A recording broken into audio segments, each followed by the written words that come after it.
growing up in Arizona, we didn't have pro football in terms of the NFL in the 80s. So the Wranglers and the Outlaws were kind of it.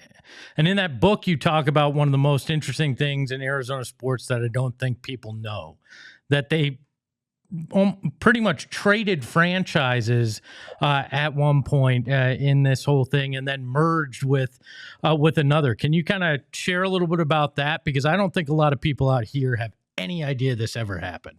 Yeah, it's awesome. So the USFL was a spring football league in the early to mid 1980s, and it was always kind of unstable but really fun. And there was a team the first year, the Chicago Blitz, that was really successful. Their coach was George Allen. They had a lot of really good players, a lot of former NFL players. They took it very seriously.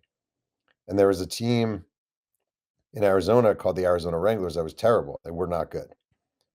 Well, the owner of the Chicago Blitz was Dr. Ted Dietrich, and he lived in Phoenix, either Phoenix or Tempe, or Scottsdale.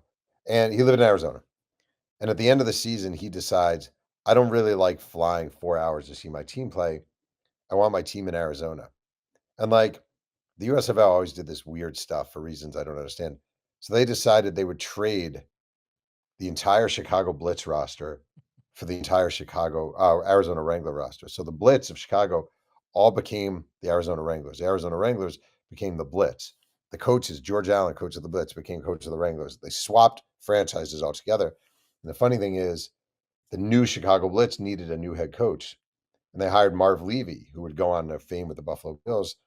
And Marv Levy arrives, and he didn't realize that his roster was traded for another roster. So he's expecting to see like halfback Tim Spencer and wide receiver Trumaine Johnson, these great Chicago Blitz players, but they're gone in Arizona.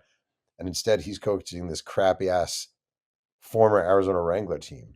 So that was weird. And then the next year, or the final season, the Arizona Wranglers and the Oklahoma Outlaws merge and become the Arizona Outlaws. And the funny thing about the whole football experiment in Arizona that I think of whenever it pops in my head is they didn't think about weather that much, right? They just overlooked weather. And they were playing in this stadium. They were playing in Sun Devil Stadium. And the bleachers were metal bleachers. Well, it's one thing to have metal bleachers in the fall, in the winter. This was in the summer.